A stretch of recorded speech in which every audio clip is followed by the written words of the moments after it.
One. Hello, everybody, and welcome to Managing Day to Day with me, Christina Laster, and National Parents Union. I hope you're all well.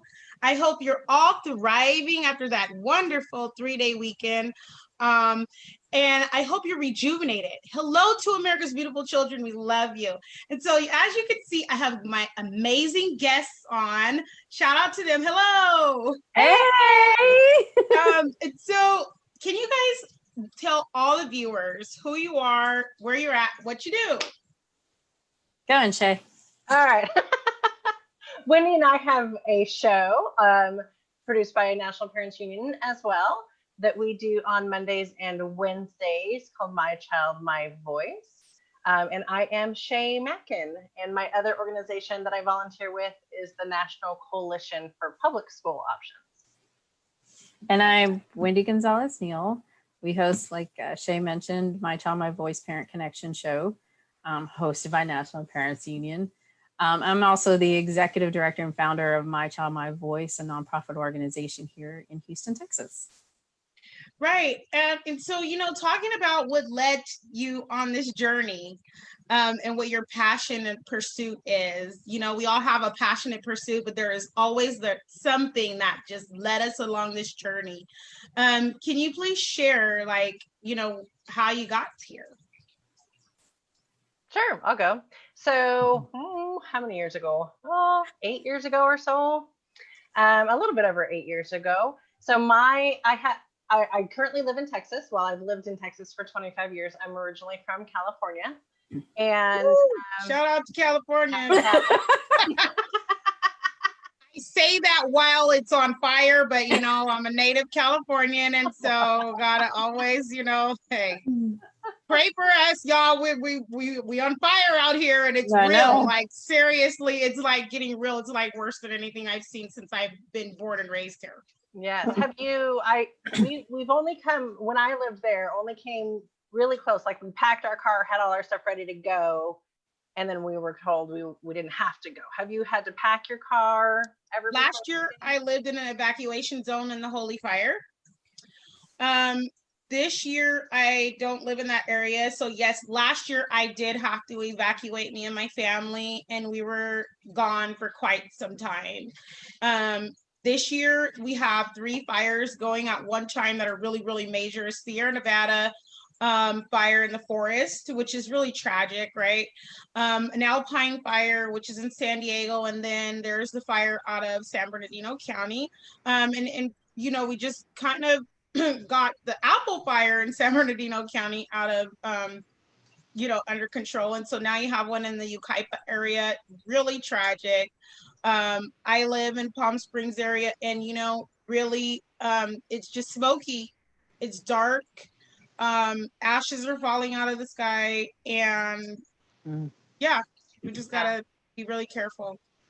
All of my family is trying to really just stay inside and change their air filters and all that stuff to their house. Just scary. But my passion, I guess, is kind of what you were asking about. So all of my kids, I've always really known that my kids were just individuals, and had to kind of, contemplate with my husband and figure out the path to help them become the best person they needed to be. And at the time, my oldest 2 were utilizing full-time online public school in Texas. And there was a bill that came about where it would have completely done away with full-time online schooling in this state.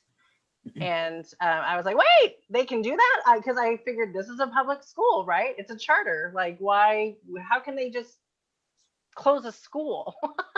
Right? And so that's how I got started. And then as I went around the state learning more and more about other parents' voices as to why they needed options for their kids, it wasn't all the same, right? And just crying with moms about their kids' physical and emotional safety, and needing a safe place for education. I currently, my I've got 4 boys. My oldest 3 are adults and done with school. My youngest one, he's got some health issues and cannot be in a classroom. He cannot be in a room with fluorescent Right. lights. And so he has to just be homeschooled. That's the only option. So I'm not really fighting so much for my own kid now, but I can't go back after hearing those moms and dads and seeing those kids' faces, right?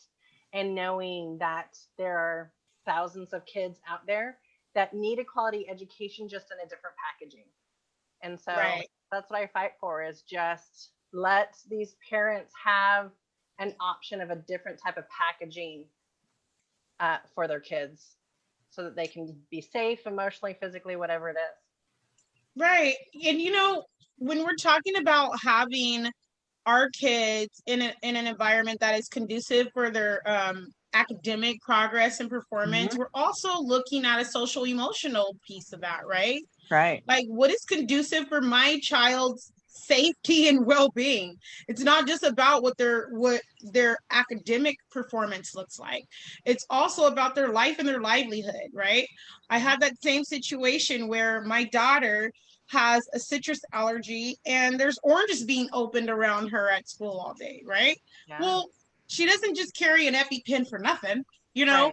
And because they didn't treat it like a peanut allergy, I just was like, no, her life is threatened here. Yeah. Right. And because of that, her livelihood is too, because she has to walk around all day worried about who's going to open an orange. Right. And so there's that part of your brain being occupied by that all day. Yes. And so it's not open to learning. Right. If being bullied or you have a health issue, whatever it is, that language barrier. All day, and it's Yeah. just wearing. And you need, if you are in a safe, physically and emotionally safe place, that opens the doors and the windows and the sunroof. Exactly. And I think all of us have done this. I mean, we did it first, like me. I mean, I have 4 adult kids and 2 grandkids, but it started with my kids. Then it started with, my sister's kids, my cousin's kids, my neighbor's kids. And the next thing you know, we're all fighting the same thing.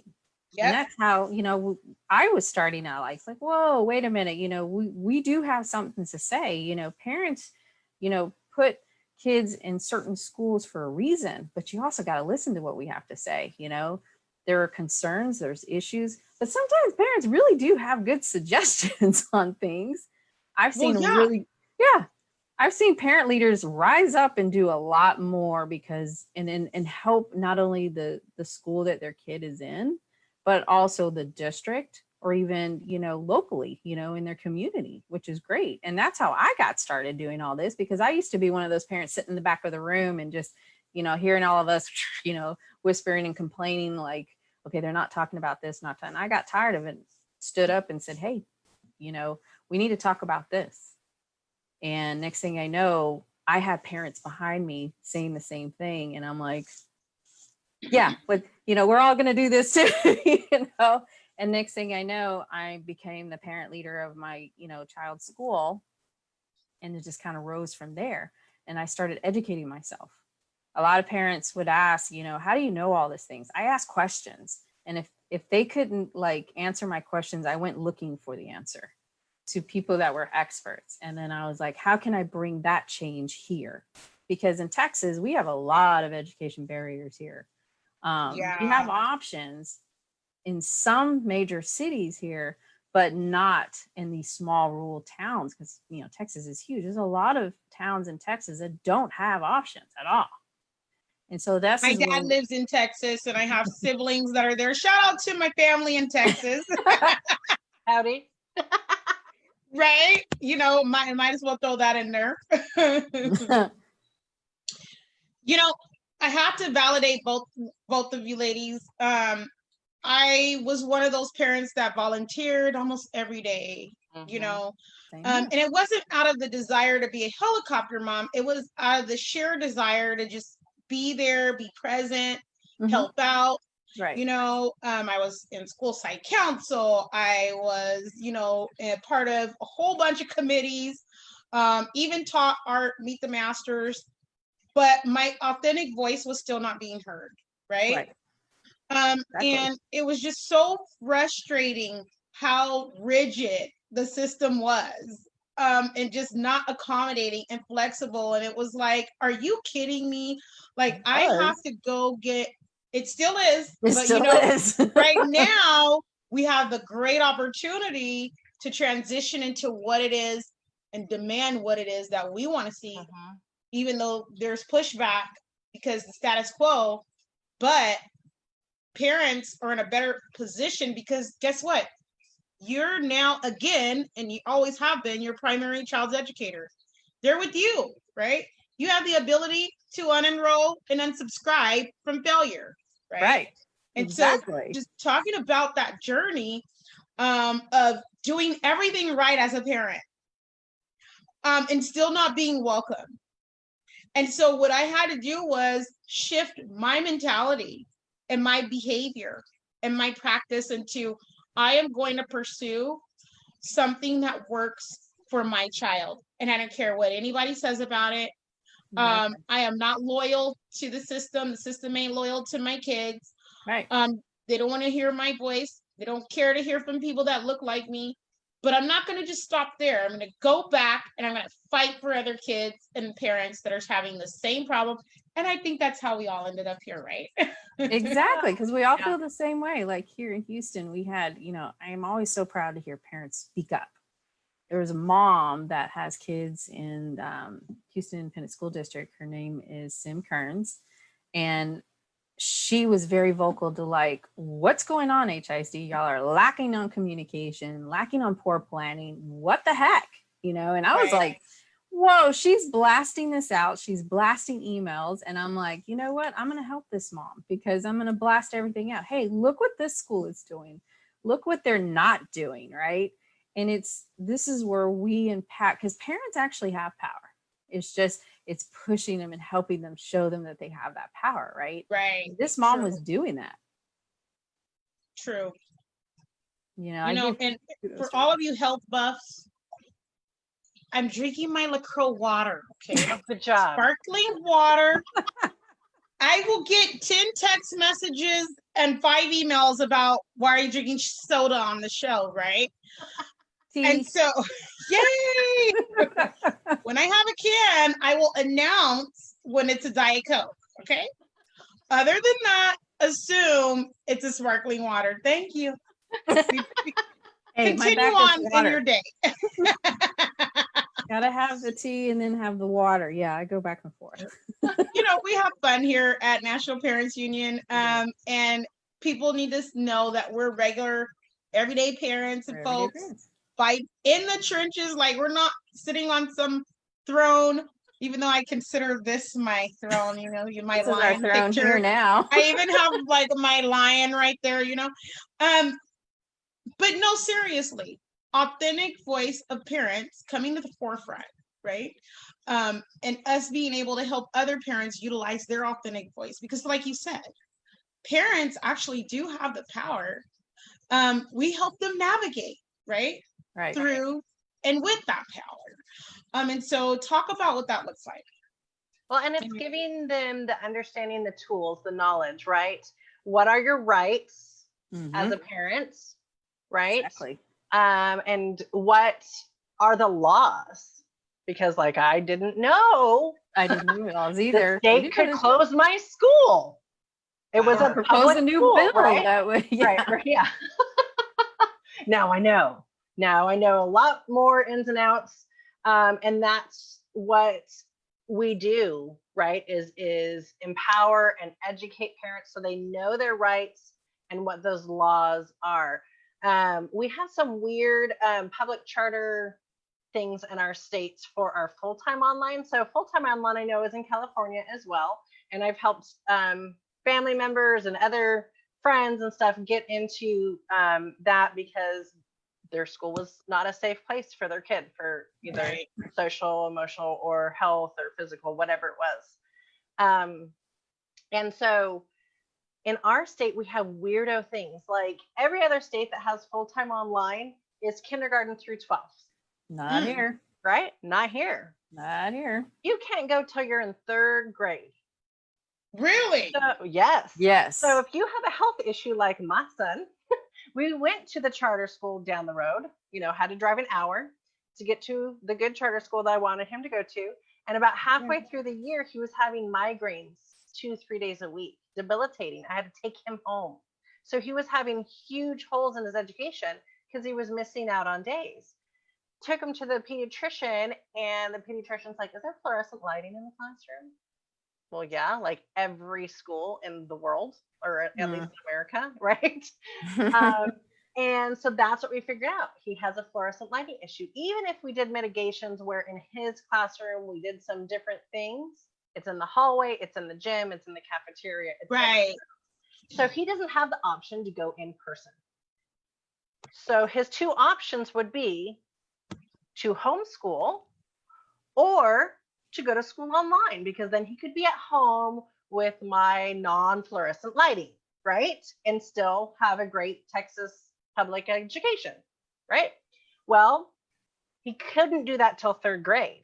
Yeah. The other Wow. word, yes. And We so have a lot of berries here that are like as old, like we're back in the 1950s. I mean, That's these are pretty bad. horrible. But you know, those barriers can manifest themselves in different ways, and I'll tell you why. Because we don't have that particular barrier, but what you're describing about your son having that issue with the fluorescent lighting is like what I had to fight for my daughter, right? Right. And people didn't understand there's citrus in cleaning supplies. There's citrus in all kinds of stuff that you wouldn't even imagine, because it's citric acid is a preservative, Right. and just fighting every single level, like the meals accommodation, the protection of her allergy, because it could trigger asthma, and just knowing that what, this is not going to be safer. I can't do it anymore. Even having to have doctor's notes and 504 plans, right? Yes. To why can't you guys just say, we're going to treat this like a peanut allergy, don't have it in the environment, it can possibly kill this child, right? Right. It's going to harm them in some way, even if it doesn't kill them, like you said, your son and the migraines, right? Right. And just those hurdles are sometimes impossible to defeat, and you just say, I'm going to homeschool. Right. And that's what I did. Yeah.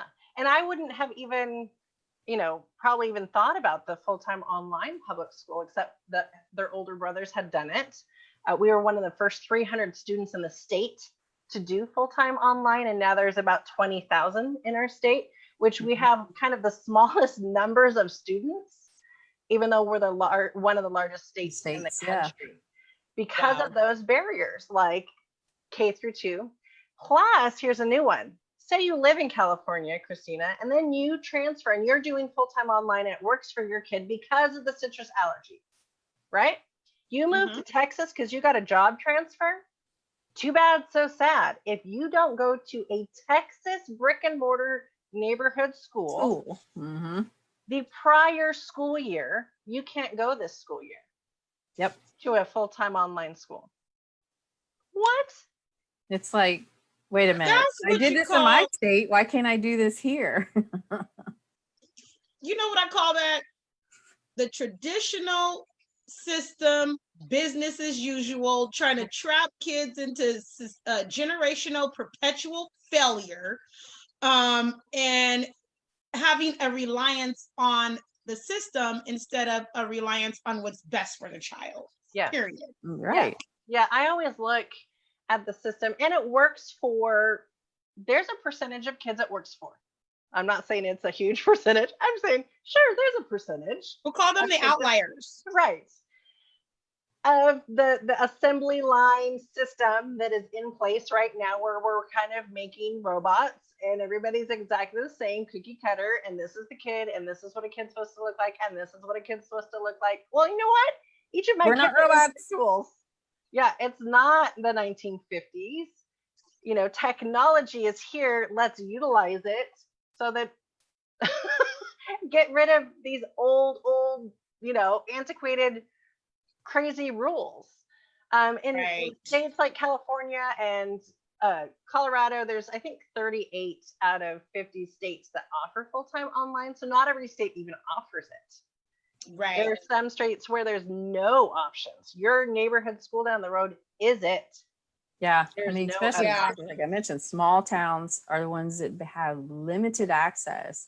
But what's the funny thing about Texas is our Texas Education Agency fails to communicate with families to let them know changes. Like me and Shay were talking about some changes recently, and we were like, wait a minute, how come parents don't know these changes when it pertains to their kids, especially with all this distance learning and this COVID cooties? It's like, I think we need to know these things so that we know how to make the best decisions for our kids, right?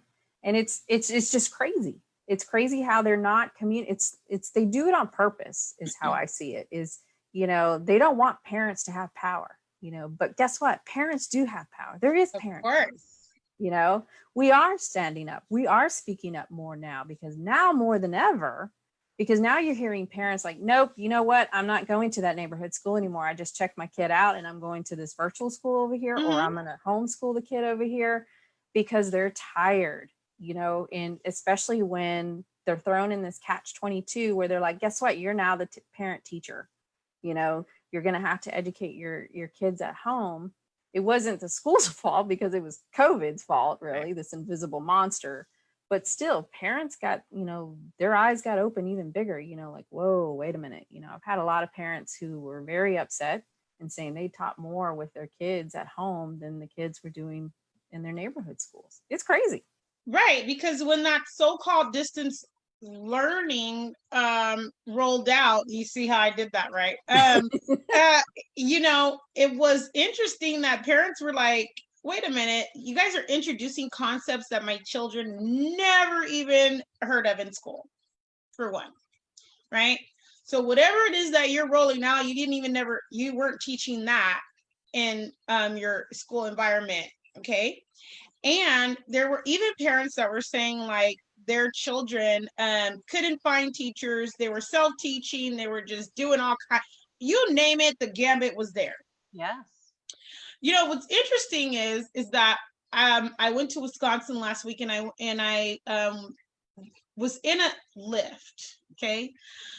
And there was a man, and he was from California. And so, you know, yeah, you have those Lyft Uber conversations. And he's like, I'm from California, but I left California. And I was like, oh, tell me why. And he said, well, I decided to come and join a whole network of farmers who are all homeschool farmers. Wow. Now, this was a divine appointment, because I want to know more, right? Right. And so there's just a community of farmers that live in the same locale. Their kids have never been enrolled, ever. And there's 200 of them. Wow. In traditional public school, and they rotate lessons on farms, and they have all of their school dances, like those. That's cute, right? Like, yeah. I'm getting all this information. I'm thinking, and they're like, and we could care less about what the government is doing or what the run schools are doing. Our kids are fine in this network, and we've worked it all out, and we've been doing, and I moved here because they've been doing this for generations. And I was like, oh, that's what we're doing, right? And me and the Laster tribe, like, we have our homeschool set up, and we're good with that. But parents don't all need the same thing. Like, I could be totally fine with that, but some parents are like, well, that's not my cup of tea. And so, because the system is so uniform, it's very hard to be in the system and support your child's modality of learning. Having options is very good. Quality options is what we fight for. High quality, equitable options.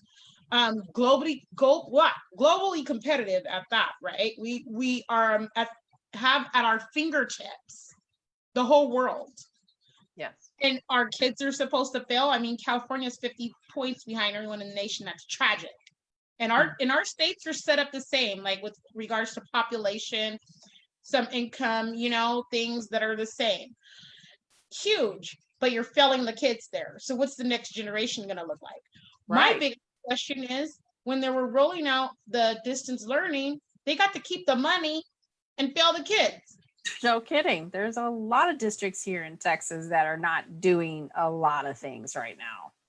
I could have used that money to start the Laster farm, Money right? should follow the kid. Right. If I choose to homeschool, if I'm an I have grandkids. These are the ones that I'm thinking of is my Right. grandkids. And it's like, okay, if I'm seeing this now, guess what? Either I'm going to help my daughter make the decision of maybe you really do need to look at virtual schools or, homeschool, because here's all the options, because really it's, you see what's going on, and that's not happening with these kids that, these parents are making the decisions like, okay, I'm going to do distance learning. Oh, guess what? My kid still hasn't gotten a laptop, or I don't have internet connection because where I live, we got poor connection. You hear that a lot. And I know it's not just Texas, it's everywhere. No, it's right. But there's also other barriers that stop parents from having these options, like teachers unions right now. They don't want options, especially here in Texas. I know that's everywhere. California. Oh, California too, right? California too. That's like the mafia in California. And so that's all I'm going to say about them today, because I'm not even going to give them some of this air that I'm breathing. California Teachers Association is ruthless. They do not care about our kids.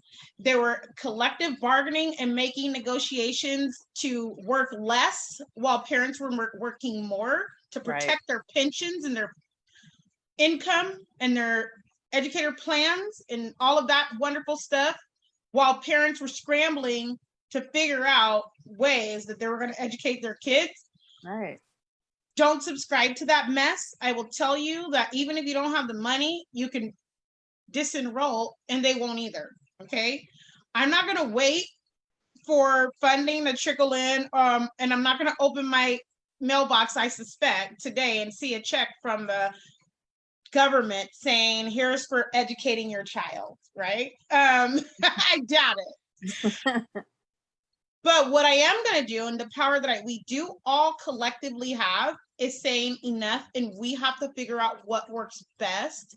Right. I understand that income is a huge factor, right?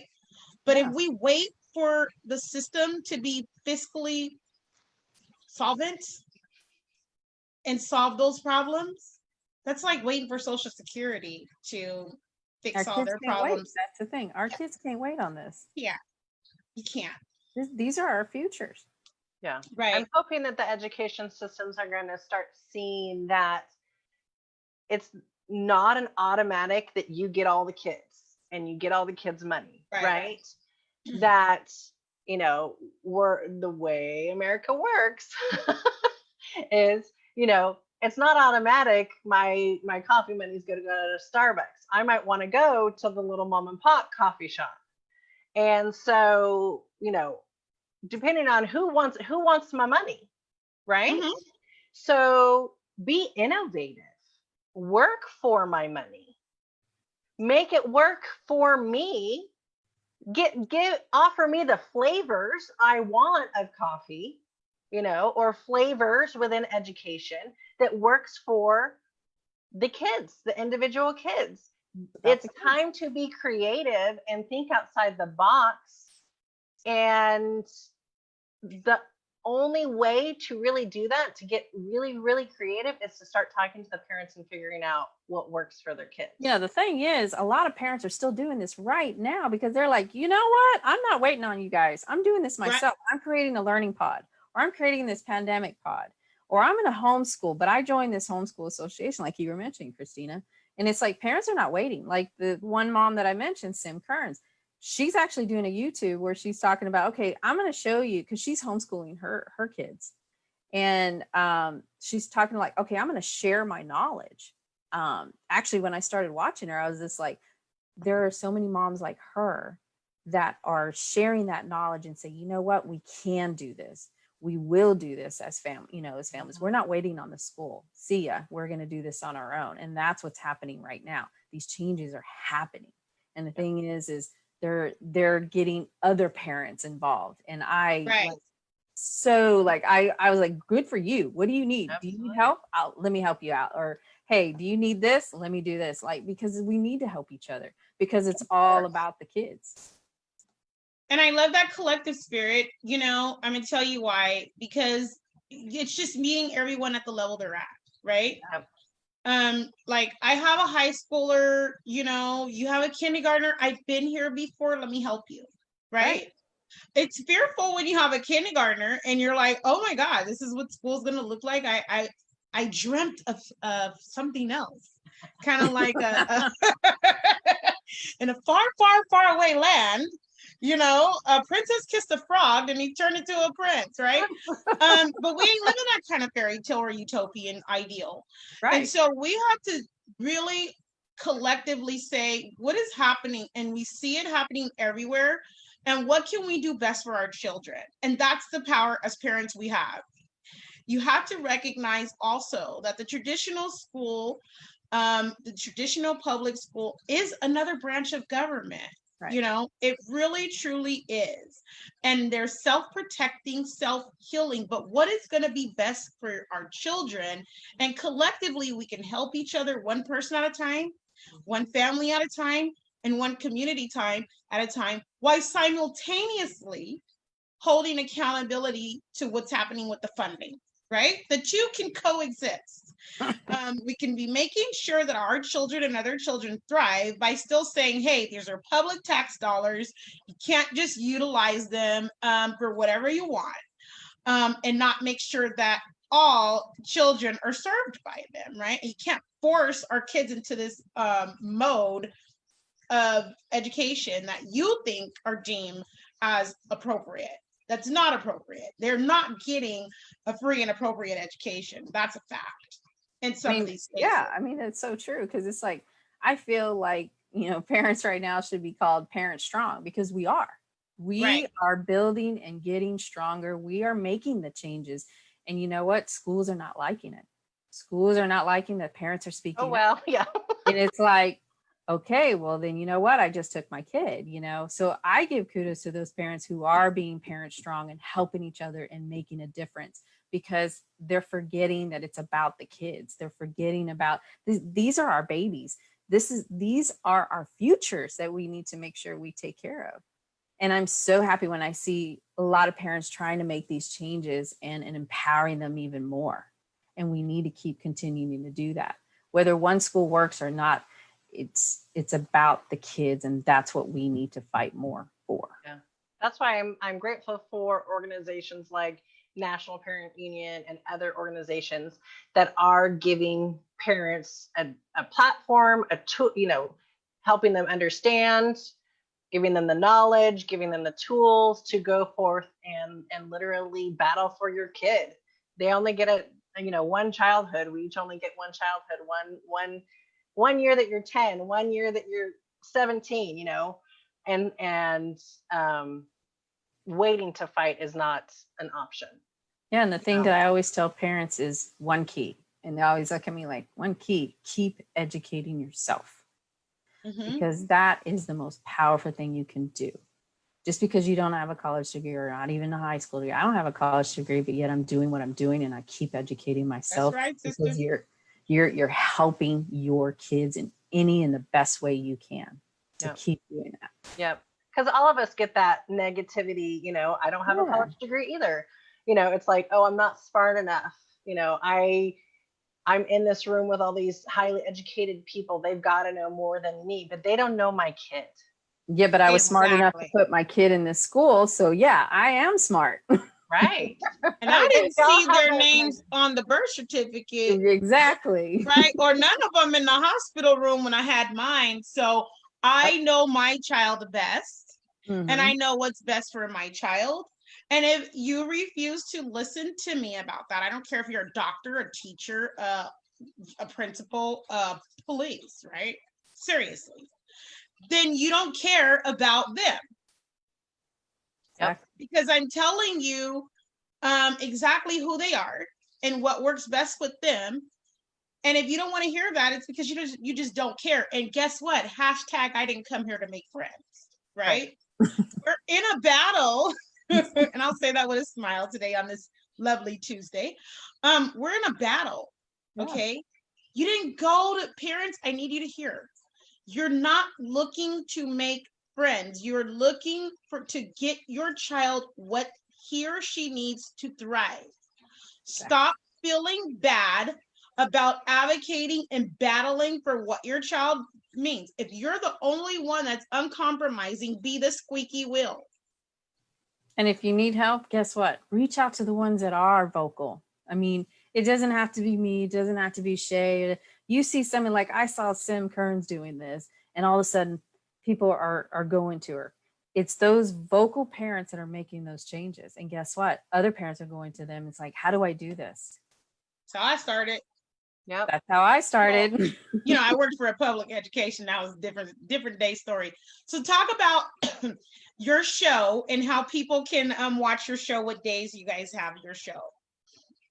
Well, our show is My Child, My Voice Parent Connections. We air on National Parents Union broadcasts on Mondays and Thursdays, and at 2:30 Central Time, because Central Time, depending where you're at. Depending where you're at.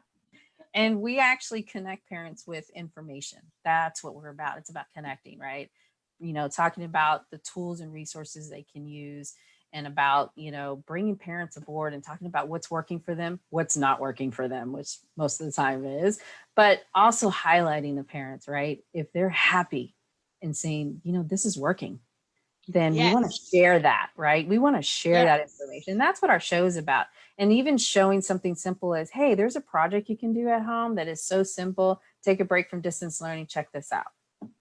That's amazing. And so check out their show, Central Time. So, you convert it yourself. I'm not about to sit here and convert that. Yeah. Google can convert it for you.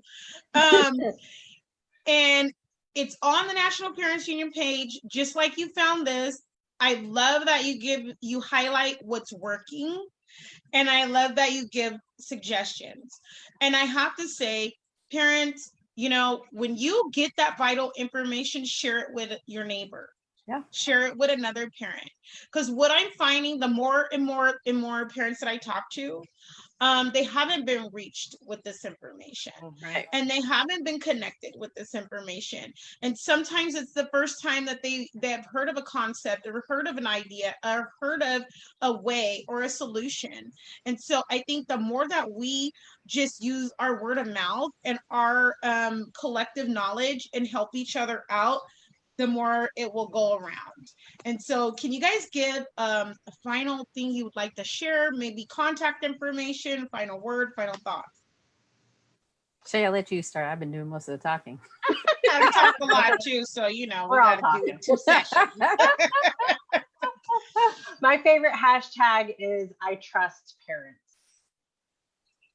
because whether that baby was birthed to you, or you chose to be that baby's guardian and help that baby, whatever the age of that baby, along its path, that we're other people, we trust you.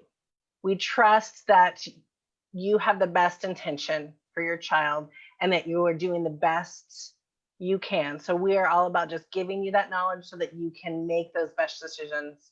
So it's hashtag I trust parents. And I put that in the comment field so that everyone can find you and they know that that's, the hashtag too. And I'm so glad you said that. Yeah, trusting parents. That's how I started my organization. Is I started being vocal, and mine is hashtag My Child, My Voice, because it's my kid, it's my voice. I make the decisions. I'm the one that's going to help my child the best, right? And so this is the reason why I do what I do, right? This is the reason why I do this hashtag. But it takes a parent's voice to really be heard. And it takes parents to amplify other parents. We have to do this as a community. We have to do this together. And this is what I love about National Parents Union, because we are a group of, parents or even passionate advocates. We're not just all parents. There are also parent, education advocates in our group. But this is what I love about it. And this is what we're trying to make that difference. The parents don't sit back and be quiet. be vocal. And if you need help, guess what? Reach out to us because we can help you in any way we can. I got 3 hashtags that I'm gonna share about me. And that's what and that's what I love, that like we're all family and we can have a great old time and talk serious talk too, right? That's what families do, you know, hashtag I said what I said, okay? Hashtag let my people think, and hashtag claiming their time, okay? Because you do not get another K through 12 redo, okay? You don't. You're not going to get another opportunity to say, let me try this all over again. And that period of time in your child's life, pre-K through 12th grade, will dictate and measure where they head the rest of their lives. Yep. So we have to really seize every single moment that we can to do what is best for our children. Right. And if you feel like you need people to support you, here we are right here, right? Helping every child thrive with what they need. And so I so appreciate you ladies coming on and just having the opportunity to talk about what you guys do up there in Texas. Again, hello to my family in Texas. You guys are part of that family and network. And so it's just so joyous. No, thank you. Everything you do in California. Yeah, the California wildfires, I just pray that they go away because it really is just one extra layer, right, of what parents have to say, oh man, now I woke up to this wildfire and I made it. Maybe my kids have allergies and asthma and now we can't go grab and go meals, right? Yeah. There's just things that people don't really think about that I think about. Like kids have allergies and asthma. They have to stay in, but what if you got to take them to go get their grab and go meal? How's that going to work out? Even the mask, you could smell it, right? Even through the air conditioning. And so parents, just be safe. And I hope you thrive, right? So thank you again. I hope you guys are having great weather out there. You've been watching Managing Day to Day with me, Christina Laster, and National Parents Union. You can always reach out to me if you missed any part of this and need more information. Christina at mpunion.org. There's other shows that air during the daytime, and we're always so grateful that you came and watched. I hope you're all well, and I hope you all thrive. Goodbye, America's beautiful children. We love you, and we will see you again next time on Managing Day to Day and with NPU. Bye-bye.